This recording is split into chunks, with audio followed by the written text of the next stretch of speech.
रसायन विज्ञान के अंतर्गत 3 टॉपिक को देखने वाले थे। और कल हमने कौन कौन से टॉपिक देखे थे? कल हमने देखा था कि रसायन शब्द की जो उत्पत्ति है वो कैसे हुई थी। कीमिया जो शब्द था उससे रसायन शब्द की उत्पत्ति हुई थी, जो कहाँ से लिया गया है? मिस्र भाषा से लिया गया था, जिसका अर्थ क्या होता था? सोना बनाने की कला। ठीक, वो देखे थे। फिर रसायन विज्ञान के जनक कौन है ये देखे थे। तो जनक कौन थे? लेवेसियर है उसके जनक। इसके जब रसायन विज्ञान के अंतर्गत हम क्या क्या अध्ययन करते हैं? तो रसायन विज्ञान के अंतर्गत हम अध्ययन करते हैं जो मैटर होता है, जो द्रव्य के संगठन और उसके अति सूक्ष्म कणों की संरचनाओं के बारे में हम अध्ययन करते हैं। ठीक, फिर हमने क्या देखा था कि पदार्थ क्या होता है? तो पदार्थ वो होते हैं जो स्थान कहते हैं और जिनका एक निश्चित क्या होता है? द्रव्यमान होता है, वो क्या कहलाते हैं? पदार्थ कहलाते हैं। ये हमने कल की क्लास में देखा था। फिर हमने क्या देखा था कि जो पदार्थ है उसकी द्रव्यों की अवस्थाएं देखा था, भौतिक आधार पर और रासायनिक आधार पर। भौतिक आधार पर हम लोग 3 भागों में बांटा, ठोस, द्रव और गैस। ठोस क्या है? जिसका आकार और आयतन निश्चित हो। द्रव क्या है? जिसका आकार अनिश्चित हो लेकिन आयतन निश्चित हो। गैस क्या है? जिसका आकार और आयतन दोनों अनिश्चित हो। ये क्या होता है? गैस होता है। ठीक, और फिर रसायन विज्ञान के अंतर्गत हम लोगों ने क्या किया था? रसायन विज्ञान के अंतर्गत हम लोगों ने द्रव्य को बांटा था। तो उसको भी 3 भागों में हम लोगों ने बांटा था, तत्व, यौगिक और मिश्रण। तो तत्व में भी क्या देखा था हम लोगों ने? जो एक ही प्रकार के परमाणु से मिलकर बने हों वो क्या होंगे? तत्व होंगे। जैसे सोडियम, कैल्शियम, पोटेशियम, ये सब तत्व में आ जाएंगे। यौगिक क्या होंगे? जो 2 या 2 से अधिक परमाणु से मिलकर बने हों वो क्या होंगे? यौगिक होंगे। जैसे कि NaCl हो गया, कैल्शियम कार्बोनेट हो गया, सोडियम कार्बोनेट हो गया, ये सब यौगिक के उदाहरण में आएंगे। और उसके बाद है मिश्रण। तो मिश्रण जो है 2 या 2 से अधिक तत्व या यौगिक से मिलकर बना होता है, उसको क्या बोलते हैं? मिश्रण। तो मिश्रण के उदाहरण में हम ले सकते हैं, जैसे कि मिश्रण ठोस, द्रव, गैस तीनों में हो सकता है। ठोस लेंगे तो पीतल किससे मिलकर बना होता है? तांबा और जिंक से मिलकर बना होता है। ठीक है, और जो हमारा समुद्र है उसमें क्या घुला रहता है? NaCl, नमक घुला रहता है, तो वो भी एक मिश्रण का उदाहरण हो गया। और जो हमारे वायुमंडल है वो गैसों का मिश्रण है, तो वो भी क्या हो गया? मतलब गैसीय अवस्था का मिश्रण का उदाहरण हो गया। एक मिनट, वीडियो स्टार्ट है कि नहीं मैं चेक कर लेती हूँ। वीडियो स्टार्ट है, ठीक है। तो यहाँ तक हम लोग देखे थे। फिर हम लोग को देखना था विलयन। ठीक, विलयन। फिर विलयन के जो तनु विलयन क्या होता है? सांद्र विलयन, संतृप्त, अतिसंतृप्त, ये हमको ये वाला टॉपिक बच गया था। तो मिश्रण भी 2 प्रकार के होते थे। एक होता था कि जो समांगी मिश्रण हो, एक क्या था? विषमांगी मिश्रण। समांगी मिश्रण अगर सरल से परिभाषा अगर देखें तो जिसके संगठन होते हैं वो अच्छी तरह मिल जाए, या फिर ये बोले कि जो संगठन है वो प्रत्येक भाग में जो संगठन होता है वो बराबर रूप से मिला होता है।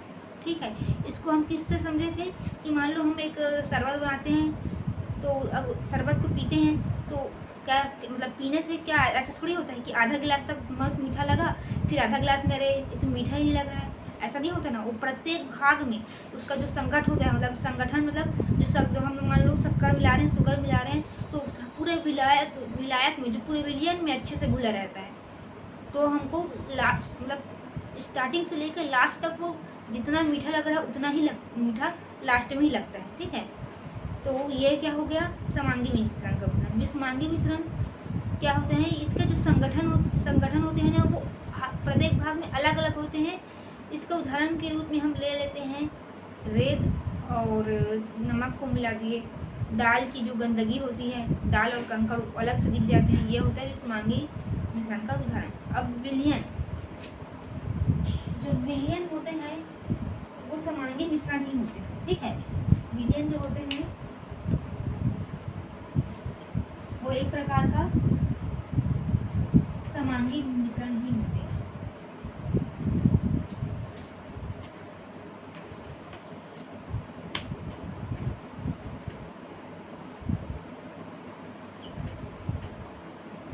विलयन क्या होते हैं? समांगी मिश्रण ही होते हैं।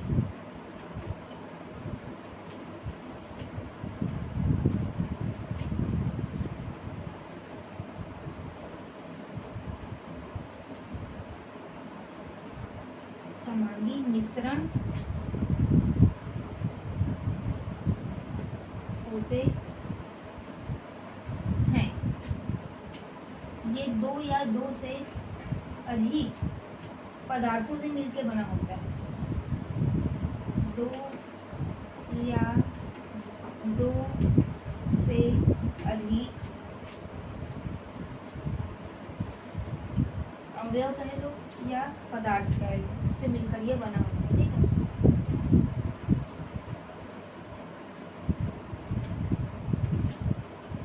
मिलकर बना होता है। ठीक, दो या दो से अधिक अवयव से मिलकर बना होता है। इसके दो प्रमुख भाग होते हैं, विलायक और विलेय। क्या होते हैं? इसके दो प्रमुख भाग होते हैं, विलायक और विलेय। तो विलायक क्या होता है?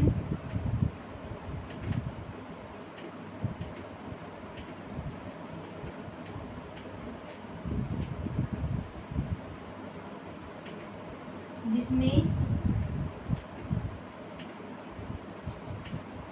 किसी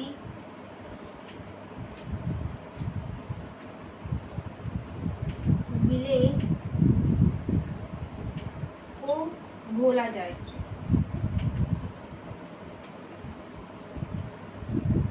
जिसमें किसी विलेय को घोला जाए वो क्या होता है? वो होता है विलायक। जैसे उदाहरण देख लेते हैं, जैसे H2O यानी कि जल। जल को क्या कहते हैं? सार्वत्रिक विलायक कहते हैं। C6H6 benzene, C2H5OH, C2H5OH ethyl alcohol. ये क्या है? ये सब विलायक के उदाहरण है जिसमें घोला जाए, जिसमें किसी चीज को घोला जाए या विलेय को घोला जाए, उसे क्या कहते हैं? विलायक कहते हैं, विलेय।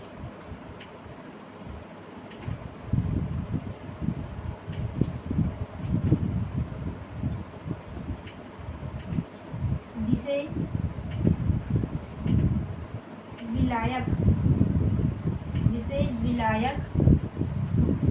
में घोला जाए, जिसे विलायक में घोला जाए उसे क्या कहते हैं? उसे हम कहते हैं विलेय। इसके उदाहरण में हम ले लेते हैं शक्कर और नमक। ठीक, शक्कर और नमक। ठीक, और विलयन के उदाहरण में क्या होगा? तो विलयन के उदाहरण में हम ले लो शरबत। शरबत में जैसे कि शरबत में जो जल होगा वो क्या होगा? विलायक होगा, और जो शक्कर होगा वो क्या होगा? विलेय होगा। ठीक है, तो ये विलयन के उदाहरण हो गया क्या? शरबत। अब विलयन भी तनु विलयन होता है, सांद्र विलयन होता है, संतृप्त विलयन होता है और असंतृप्त विलयन होता है। अगर आप इसका स्क्रीनशॉट लेना चाहें तो ले लें।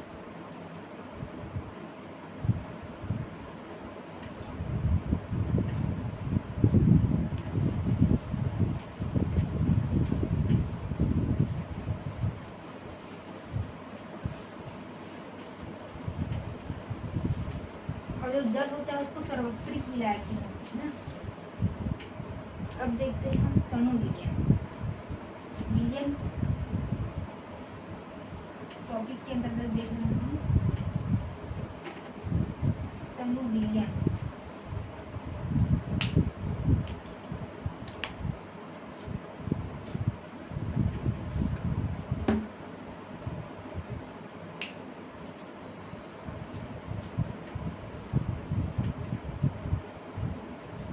तनु विलयन। तो तनु विलयन क्या होता है? जो विलयन होता है ना वो पतला होता है। विलयन क्या होता है? पतला रहता है। ठीक, इसमें जो विलय की मात्रा होती है वो कम होती है।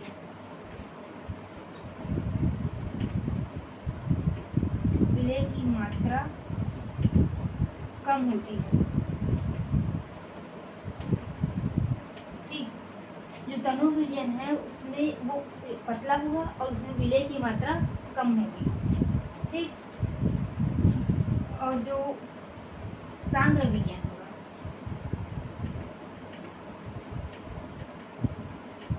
सांद्र विलयन, वो क्या होगा? वो गाढ़ा होगा। क्या होगा? विलयन गाढ़ा होगा।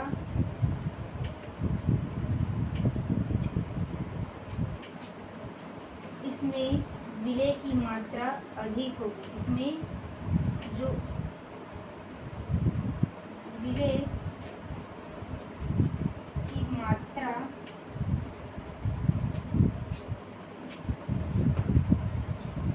अधिक होगी।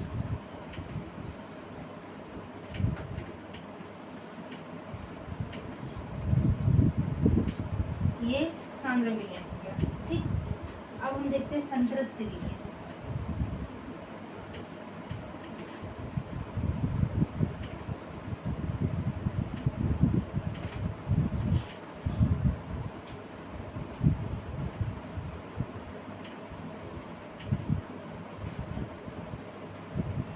संतृप्त विलयन किसे कहते हैं? संतृप्त विलयन उसे कहते हैं जिसमें विलय की और मात्रा ना भूली जा सके। क्या? विलय की और मात्रा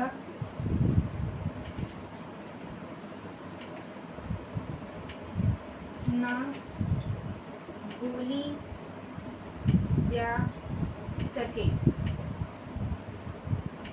जिसमें विलय की और मात्रा ना भूली जा सके उसे क्या कहते हैं? संतृप्त विलयन।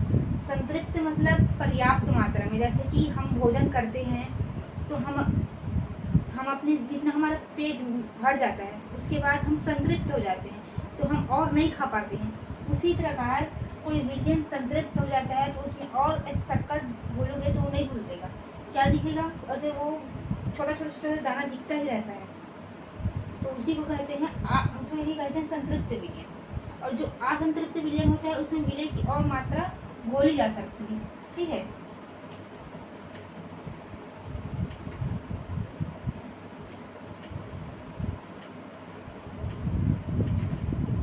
असंतृप्त विलयन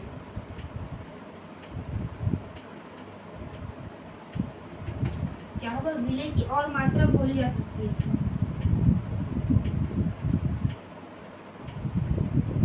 विलय की और मात्रा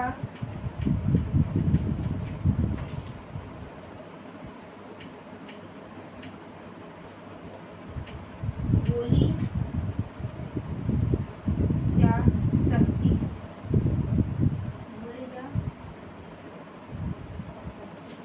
असंतृप्त विलयन में विलय की और मात्रा हम घोल सकते हैं। क्या करते हैं? घोली जा सकती है। उसमें अगर क्या करते हैं? असंतृप्त विलयन मतलब हमारा पेट भरा नहीं है तो हम और खा सकते हैं, क्योंकि भरा नहीं है मतलब हम असंतृप्त है। उसी प्रकार यदि कोई विलयन असंतृप्त है मतलब जितनी मात्रा में उसमें विलय घुल सकता है उससे कम मात्रा में हम विलय घोले हैं तो उसमें और विलय डाल सकते हैं और वो घुल जाएगा। ठीक, तो ये जो विलयन का तनु विलयन, सांद्र विलयन, ये संतृप्त विलयन और असंतृप्त विलयन जो टॉपिक है विजन के अंतर्गत वो हो गया है पूर्ण। आप स्क्रीनशॉट लेना चाहें तो ले लें। फिर मैं दूसरा टॉपिक स्टार्ट करती हूँ, ठीक है।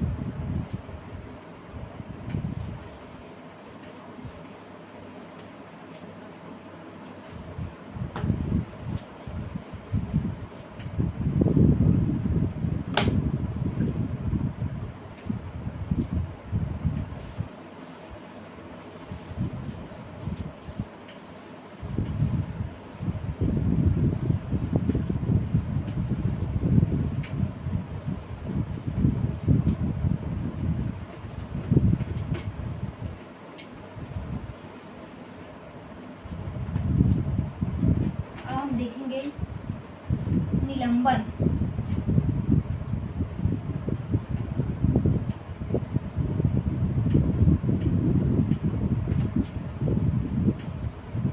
निलंबन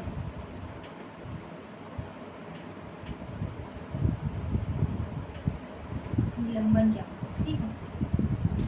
निलंबन जो होता है एक प्रकार का विषमांगी मिश्रण होता है। जो इसमें संगठन होते हैं वो प्रत्येक भाग में अलग अलग प्रदर्शित होते हैं। जो निलंबन है वो विषमांगी मिश्रण होता है और इसके जो संगठन होते हैं वो प्रत्येक भाग में अलग अलग क्या होते हैं, प्रदर्शित होते हैं। इससे इसके कण जो होते हैं वो बड़े होते हैं, इसे हम अपनी आंखों से देख सकते हैं। और ये क्या होते हैं, जब स्थिर अवस्था में होता है जब इनका मिश्रण, तो ये क्या करते हैं, ये तल में नीचे में बैठ जाते हैं, ठीक। और इसका जो विलेय का जो क्या कहे जाए, जो आकार होता है, जो इसके विलेय का आकार होता है वो 10⁻³ सेंटीमीटर से 10⁻⁴ सेंटीमीटर तक इसका विलेय का आकार होता है, ठीक। और निलंबन का अगर उदाहरण देखें तो निलंबन जो नाली का पानी जो होता है वो एक निलंबन का उदाहरण का काम करता है, ठीक है। क्योंकि देखना, जब उसका पानी जब स्थिर रहता है तो पूरा कचरा जो रहता है वो नीचे की तरफ बैठा रहता है, और अगर मान लो कहीं से पानी डाल दिए तो पूरा जो कचरा रहता है वो ऊपर पूरा फैल जाता है, ठीक। तो जो नाली का पानी है वो एक प्रकार के निलंबन का उदाहरण हो गया। और क्या बोले, पानी में रेत का अगर मिश्रण है तो वो भी निलंबन का उदाहरण होगा, ठीक। तो निलंबन पर हम देखते हैं, निलंबन क्या है, एक प्रकार का विषमांगी मिश्रण है।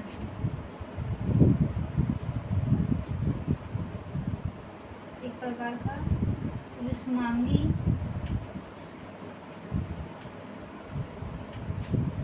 मिश्रण है।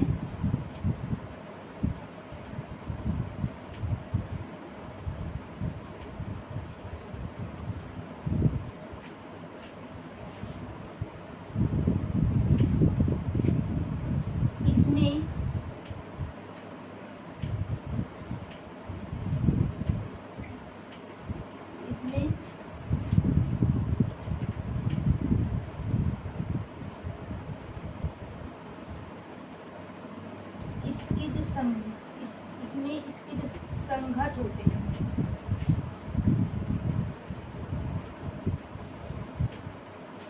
क्या होते हैं, संगठन होते हैं। इसमें इसके संगठन प्रत्येक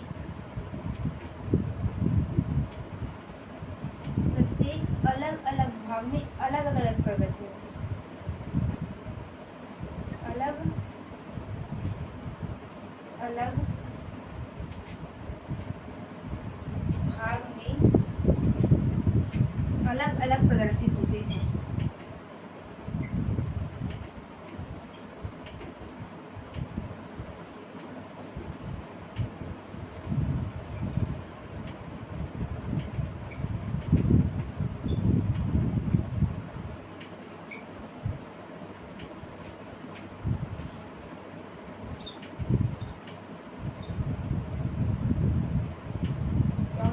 भाग में अलग अलग प्रदर्शित होते हैं। निलंबन को हम अपने आंखों से देख सकते हैं, ठीक है।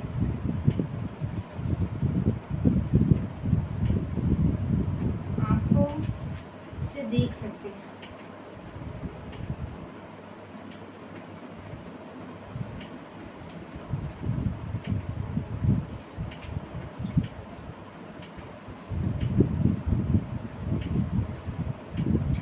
पात्र से छान सकते हैं।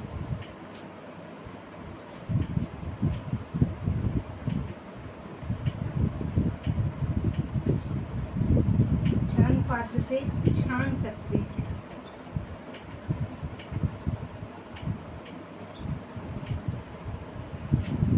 इसमें टिंडल प्रभाव देखा जा सकता है।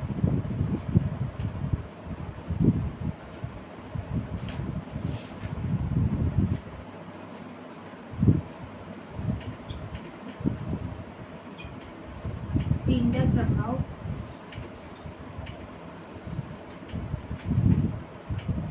देखा जा सकता है।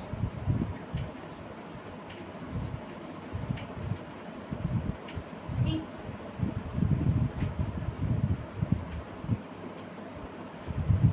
उदाहरण के लिए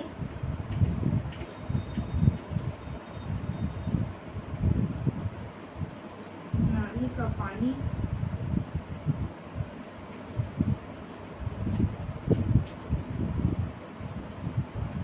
रेत व पानी का मिश्रण। ठीक, निलंबन क्या है? एक विषमांगी मिश्रण है। इसके जो संगठन होते हैं वो प्रत्येक भाग में क्या होते हैं? अलग अलग प्रदर्शित होते हैं। इसे हम आंखों से देख सकते हैं, इसके छनन पत्र से छान सकते हैं। इसमें टिंडल प्रभाव देखा जाता है। इसके उदाहरण नाली और नाली के पानी और रेत और पानी का मिश्रण इसके उदाहरण है। इसके जो विलय के जो कण होते हैं,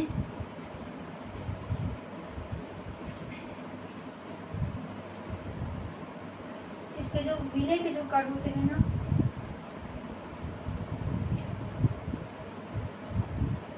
कण, इसका जो आकार होता है वो 10 टू पावर में 3 सेंटीमीटर से 10 टू द पावर -4 सेंटीमीटर तक होता है। ठीक, इसके विलय के कण इतने होते हैं। तो ये निलंबन जो टॉपिक था वो हो गया कंप्लीट। अब हम देखेंगे कोलाइडी।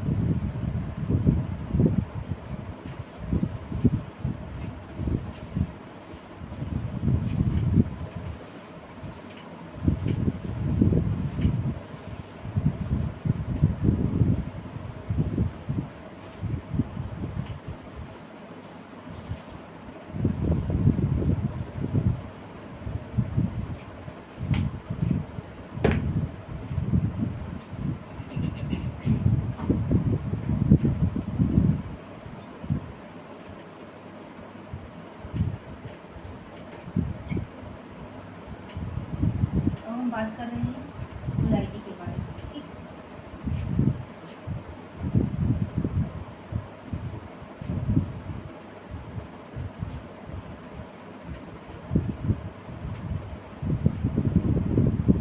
कोलाइड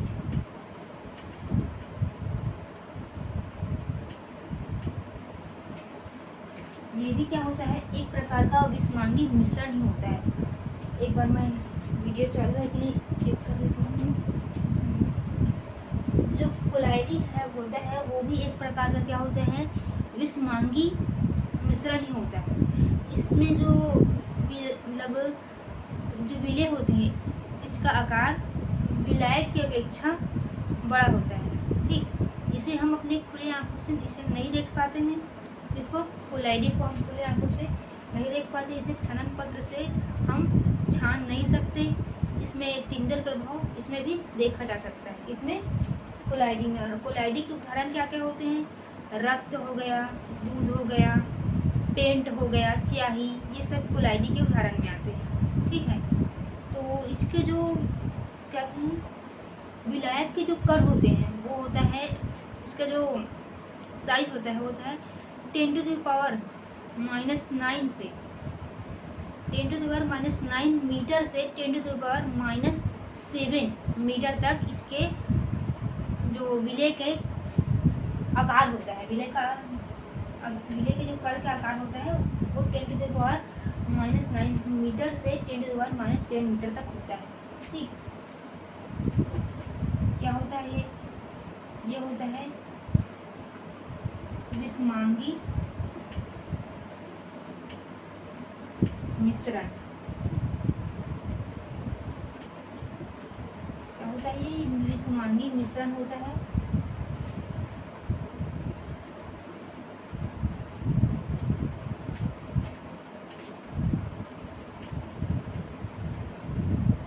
विलायक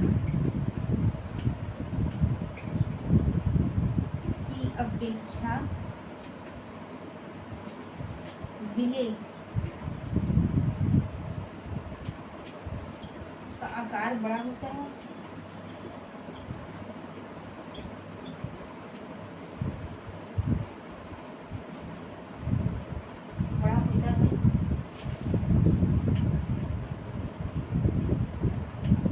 विलेय के कण का आकार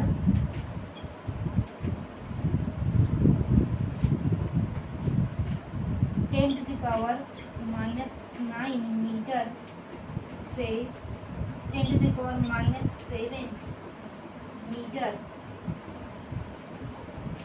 मीटर तक होता है।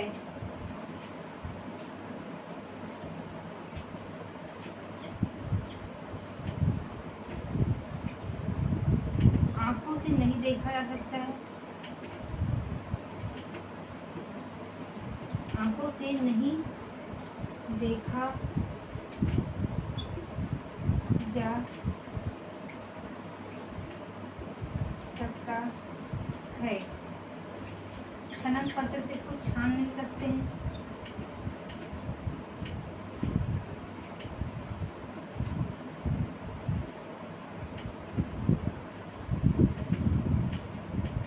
छनन पात्र से छान नहीं सकते।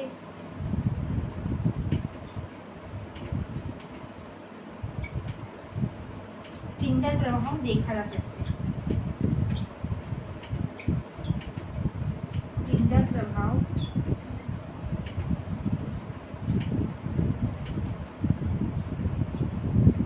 देखा जा सकता है। ये हो गया कोलाइडी टॉपिक कंप्लीट।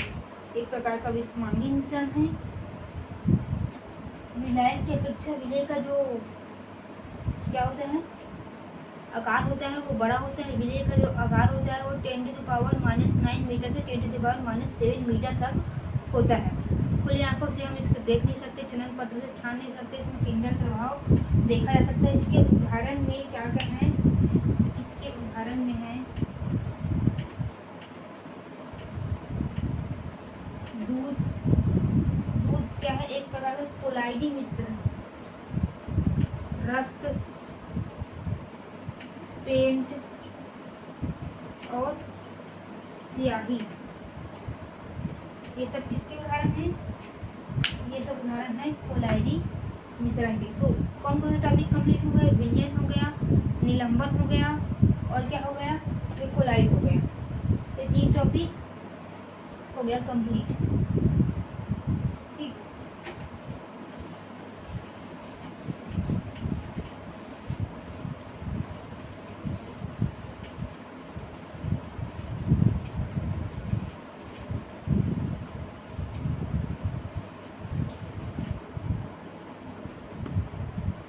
अब हम क्या देखेंगे? अब हम देख लेते हैं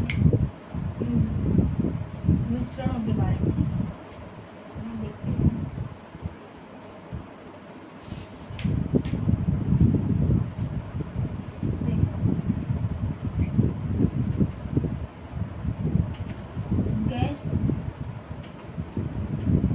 गैस में ठोस का मिश्रण। ठीक है, गैस में ठोस के मिश्रण का उदाहरण क्या है? तो गैस में ठोस के मिश्रण का उदाहरण है आंधी,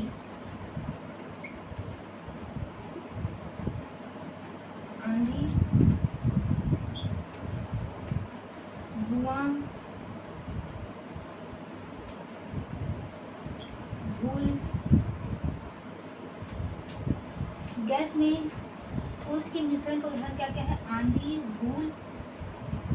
धुआं और धूल, ठीक है। जब हवा चलता है तो उसके साथ कंकड़, पत्थर, पत्ते ये सब उड़ते हैं। तो ये क्या है, हवा जो है वो क्या है, एक प्रकार गैस है। और जो धूल, पेड़ हो गए, पत्ते हो गए और कचरा हो गया, ये सब उसमें उड़ रहे हैं, तो ये क्या होगा, एक प्रकार का ठोस होता है। तो यही क्या क्या कहा जा रहा है, गैस में जो ठोस का मिश्रण होता है वो आंधी, उसको उदाहरण है आंधी, तूफान और धूल। ठीक, अब देखते हैं गैस में द्रव का मिश्रण। तो जो गैस में द्रव का मिश्रण होता है वो होता है बादल, कोहरा और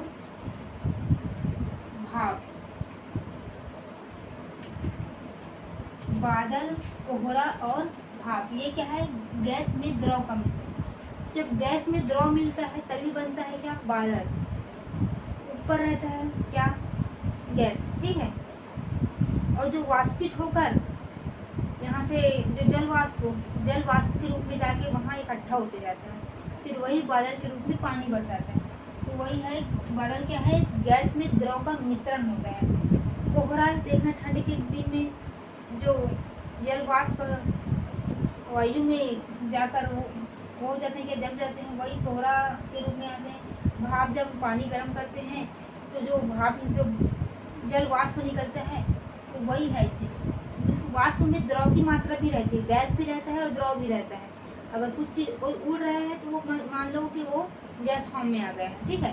तो गैस में द्रव के मिश्रण को बादल, कोहरा और भाप, ठीक। और गैस में गैस का मिश्रण, गैस में गैस का मिश्रण, गैस में गैस का मिश्रण क्या होता है, वायुमंडल।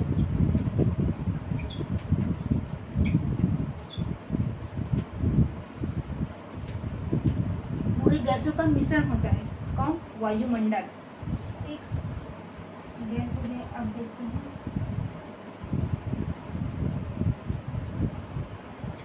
द्रव में ठोस का मिश्रण। तो इसका उदाहरण क्या है,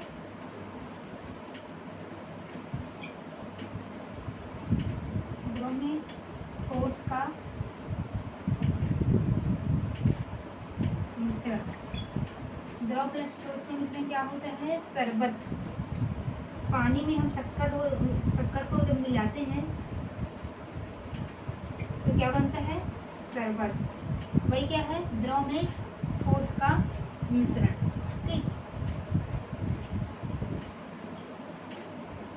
द्रव में गैस का मिश्रण। तो द्रव में गैस का मिश्रण क्या है, कोल्ड ड्रिंक, उसका उदाहरण है।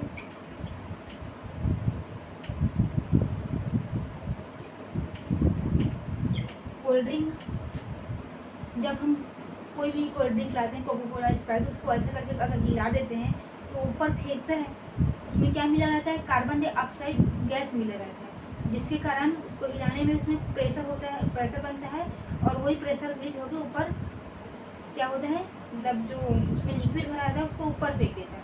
तो ये क्या है, द्रव में गैस के मिश्रण को उदाहरण। द्रव में द्रव का मिश्रण क्या होता है, दूध प्लस जल, जल का मिश्रण बोल देंगे, दूध प्लस पानी का मिश्रण। अब देखते हैं ठोस। ठोस में किसका मिश्रण देखेंगे, ठोस में ठोस का मिश्रण देखते हैं। तो ठोस में ठोस का मिश्रण, सभी मिश्र धातु आ जाएंगे इसके अंतर्गत, जितने भी मिश्र धातु हैं, जैसे पीता हो गया, कांसा हो गया, स्टेनलेस स्टील हो गया, ये सब क्या है, ठोस में ठोस का मिश्रण। जैसे कि पीतल को हम कैसे बनाते हैं, तो पीतल को हम बनाते हैं तांबा और जिंक के मिश्रण से, ठीक है। तो दोनों ठोस ठोस हो गए। तो जितने भी मिश्र धातु सभी ठोस में ठोस के मिश्रण के उदाहरण आए के रूप में आ सकते हैं, ठीक है। अब ठोस में द्रव का मिश्रण बोलेंगे तो ठोस में द्रव का मिश्रण का उदाहरण हो जाएगा जेली। ठीक, क्या जेली। जेली के बाद क्या आएगा, जेली हो गया, स्टार्च हो गया, जेली, स्टार्च और प्रोटीन, ये सब क्या है, ठोस में द्रव का मिश्रण होता है। ठीक, अब क्या बच गया, ठोस में गैस का मिश्रण।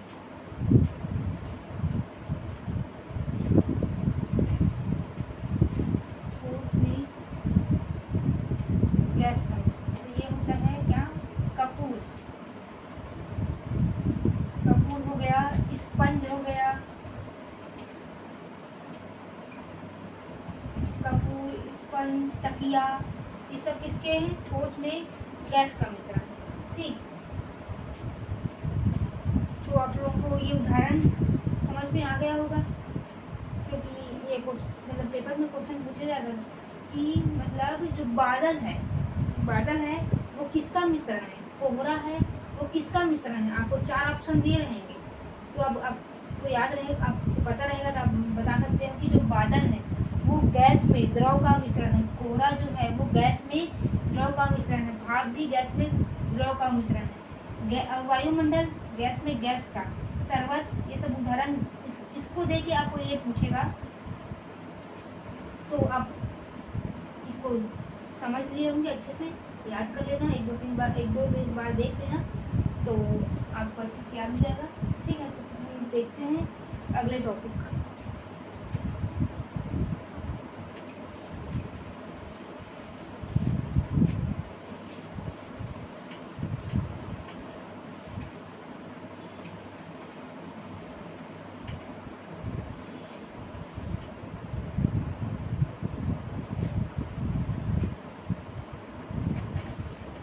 अब हम देखेंगे, अगर हमें पूछा जाएगा कि विलयन की विलेयता बताओ, तो विलेयता निकालने के लिए सूत्र कौन सा होता है,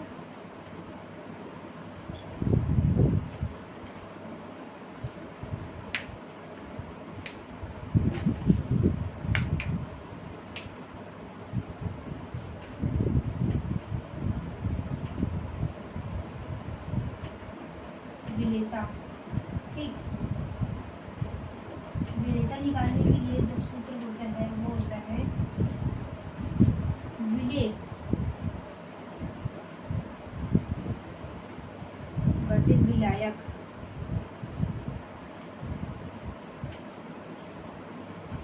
इंटू 100।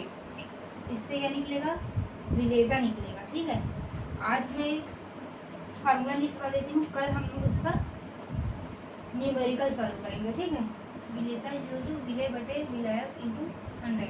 विलेय और विलायक क्या होता है मैं बता चुकी हूँ। ठीक है, अब विलेयता हो गया, अब सांद्रता पूछेगा तो सांद्रता पूछेगा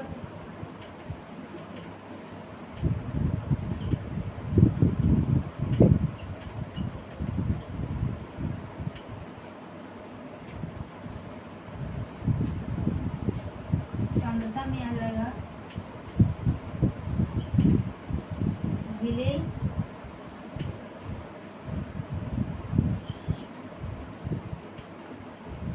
बाई विलायक,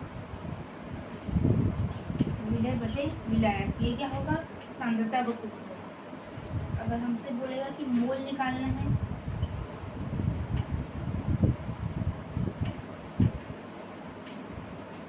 मोल निकालो बोलेगा तो बोलेंगे मोल इज इक्वल टू भार बटे अणु भार। भार बटे क्या बोलेंगे, अणु भार।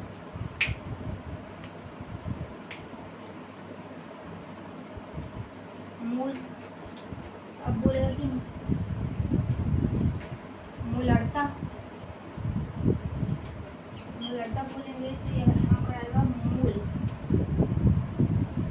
बटे आयतन मोलरता निकालने बोलेगा तो क्वेश्चन आपको लीटर जो मान दिया रहेगा वो लीटर में दिया रहेगा। और मोलरता निकालने बोलेगा तो ये हो जाएगा मोल बटे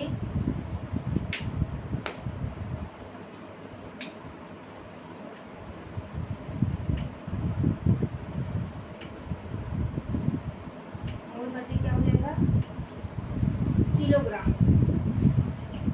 तो आपको मान किस में दिया है किलोग्राम में, तो आपको पता चल जाएगा कि मोलरता निकालना है। अगर लीटर में दिया रहेगा पता चलेगा आपको इसमें क्या निकालना है मोलरता निकालना है।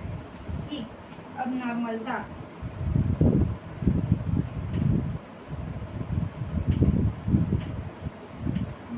बोलेंगे क्या लिखा इसका सूत्र क्या होगा, इसका सूत्र होगा भार इंटू 1000 बटे तुल्यांकी भार। क्या होगा तुल्यांकी भार पूरे आयतन। क्या होगा पूरे आयतन।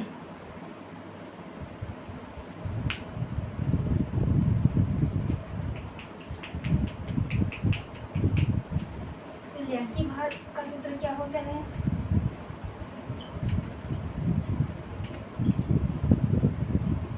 तुल्यांकी भार इज इक्वल टू होता है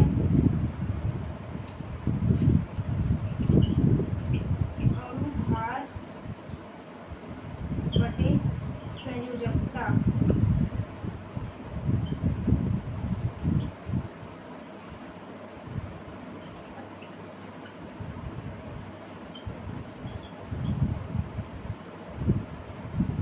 अनुभार बटे संयोजकता होता है तुल्यांकी भार निकालने के लिए। ठीक है, तो अब इतने जो फार्मूला है इसका स्क्रीनशॉट ले लो, फिर अभी 2-3 चीज़ें और बताना मेरे को। ठीक है, आप इसका स्क्रीनशॉट लेना चाहे तो ले लो। ये है विलेयता अगर निकालना है हमको तो विलेय बटे विलायक इंटू 100। सांद्रता निकालना है तो विलेय बाई विलायक। नॉर्मलता निकालना है तो भार इंटू मतलब भार का गुणा करेंगे 1000 से बटे तुल्यांकी भार गुणित आयतन। मोल निकालना है तो भार बटे अणु भार। मोलरता निकालना है तो मोल बटे आयतन। और मोलरता निकालना है तो मोल बटे किलोग्राम। तुल्यांकी भार निकालना है तो अणु भार बटे संयोजकता।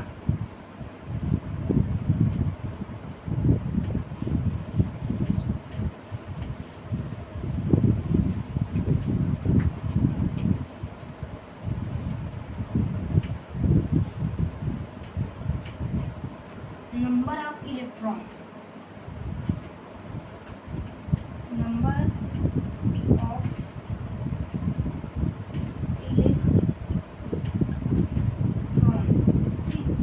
इसका सूत्र क्या होता है मोल, या इसी को लिख लेना भार बटे अणु भार इंटू इलेक्ट्रॉनों की संख्या। ठीक, इलेक्ट्रॉनों की संख्या इंटू एवोगैड्रो संख्या। ये क्या है, ये नंबर ऑफ इलेक्ट्रॉन अब निकालना होगा तो इस सूत्र का प्रयोग करेंगे। क्या भार बटे अणु भार लिखूं या मोल लिखूं इंटू इलेक्ट्रॉनों की संख्या बटे गुणित एवोगैड्रो की संख्या। इससे हम क्या निकालेंगे, इससे हम निकालेंगे इलेक्ट्रॉनों की संख्या। ठीक, ये हो गया। और क्या बताना, हाँ जैसे कि हमको मोल, जैसे कि 1 मोल है ना, 1 मोल में अगर हमको उसको लीटर में बताना हो, मोल को अगर हमको लीटर में बताना हो, 1 मोल इज इक्वल टू क्या होता है 22.4 लीटर। ठीक है, अगर हमको आंसर किसने पूछे लीटर में पूछे तो हम मोल निकाल के इससे गुणा कर देंगे। ठीक है, और वैसे अणु के रूप में पूछे तो क्या होगा, कितने अणु में बोलेंगे 1 मोल में, तो ये हो जाएगा